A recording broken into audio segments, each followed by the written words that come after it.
Hey everyone, welcome back to The Explainer. Today we're immersing ourselves in the profoundly atmospheric, deeply urgent world of Cornel West, specifically looking at his acclaimed book, Hope on a Tightrope.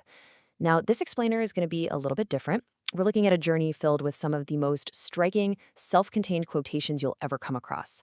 I'm talking about lines so powerful and philosophically dense, they are absolutely going to challenge your most basic assumptions. My goal here is to unpack these ideas, and I promise you, by the end of this, you are going to want to read the entire book immediately. Right out of the gate, West hits us with this incredible paradox. I am in no way optimistic, but I remain a prisoner of hope. The distinction he's making here is just absolutely crucial. See, optimism, in his view, it's kind of cheap. It's this detached spectator sport mentality where you just sit back and assume, well, things will inevitably get better. But hope? Hope is messy. It's an active, blues-inflicted commitment to being right there in the muck, fighting for justice even when all the evidence says you shouldn't even bother.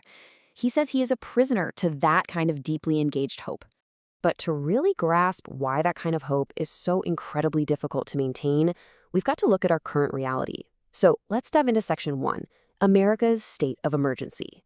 West argues that the social systems that are supposed to nurture us have just flat out collapsed. And this is happening across literally all economic classes. The poor are facing outright destruction. The middle class, they're drowning in this paralyzing pessimism. And the privileged are basically just escaping into cynicism and hedonism. So what's the result of all this? We've got young souls left completely culturally naked. They just have no cultural armor to protect them while they try to navigate the everyday terrors and traumas of modern life. So why exactly are we so vulnerable?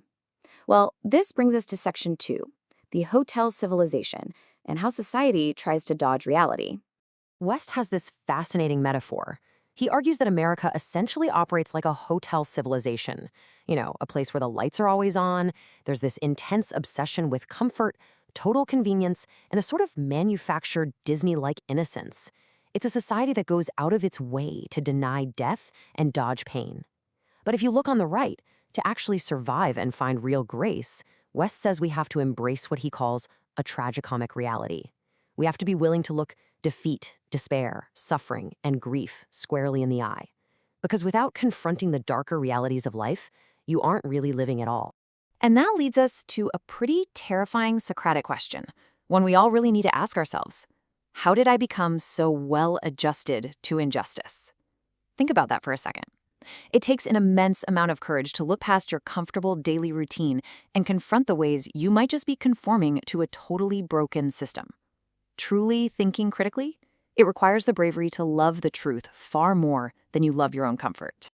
And speaking of uncomfortable truths, let's transition to Section 3, confronting the original sin. Because we really can't understand America's current crisis without facing our history head-on. You know, we so often hear slavery referred to as America's original sin, but West actually reframes our entire founding narrative here. He states that the true original sin was the subjugation and near extermination of indigenous people. He argues that white supremacy and capitalist greed formed the literal bedrock of the American experiment long before it was even officially a country. And he makes a powerful point. We must never, ever allow the suffering of one group to blind us to the suffering of another. Building directly on that foundation of historical trauma, West looks at the African-American experience. He bluntly points out that to be a Black person in America for 400 years is to intimately, daily, know what it means to be unsafe and subject to random terror. Yet, and this is a really incredible point, West argues that Black America serves as a moral mirror for the whole country. To survive that level of social death and still manage to produce a culture defined by profound love, jazz, blues, and a relentless fight for democracy, that is just an astonishing display of courage. It's proof that humanity can endure and resist even the darkest forces imaginable. Fast forward to today, and let's look at Section 4 to see how all of this feeds into our current crisis, the market-driven society. West's diagnosis of our modern, everyday exhaustion is honestly chilling. He points out that our advanced marketplace culture basically turns absolutely everything into a commodity. We become completely addicted to constant stimulation. And this relentless, non-stop pursuit of profit, it undermines our communities, it severs our links to history, and ultimately it dehumanizes us. We literally start treating our own relationships and the people around us as just more products to be consumed. The tragedy of that kind of system is deep.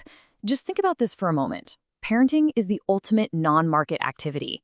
The most essential, love-based, soul-shaping human functions, like raising kids, are pushed to the absolute margins of our culture simply because they don't generate quarterly corporate profits. The benefits of good parenting are shared by all of society, right?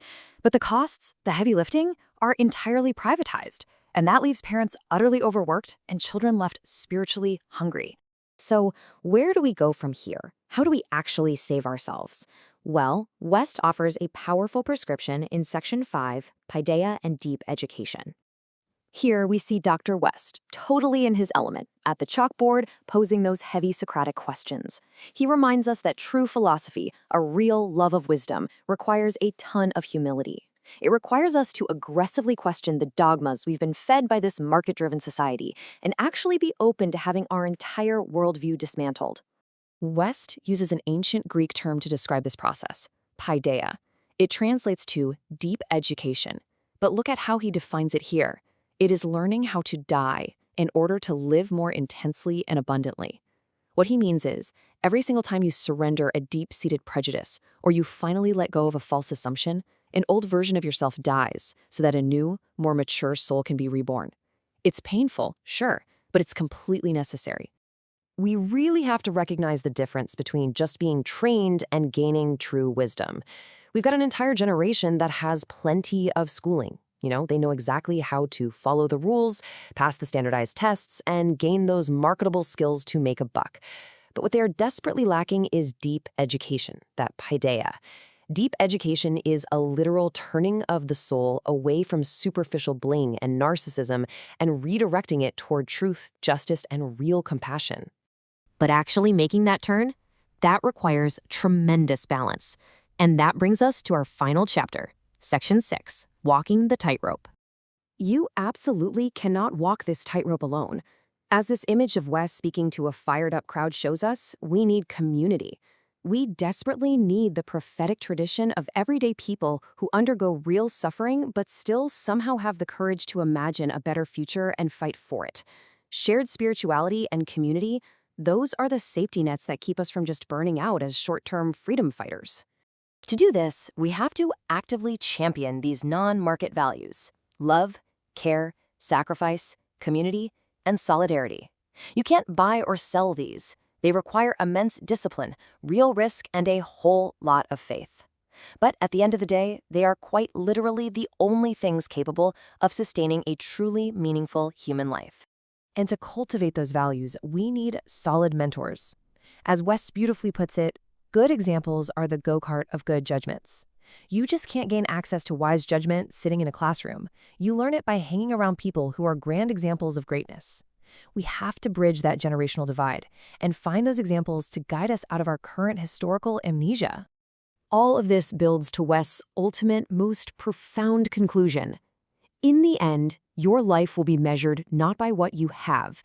It will be measured by the fruit you bear and the life you live. It will be measured by what kind of love you really have. When you strip away all the market-driven noise and distractions, unarmed truth and unconditional love are the final, ultimate metrics of your time here on Earth. Which leaves us with one final lingering question, something I want you to ponder long after this explainer ends. Are you willing to be in solidarity with those whose tears are flowing? It's a heavy question, and it's one that demands an answer not just in what you say, but in exactly how you choose to live your life. So, which quote hit you the hardest today? Let me know in the comments, and don't forget to subscribe for more deep dives into incredible literature. Thank you so much for joining me to explore Cornel West's wisdom. Keep questioning, keep learning, and keep walking that tightrope.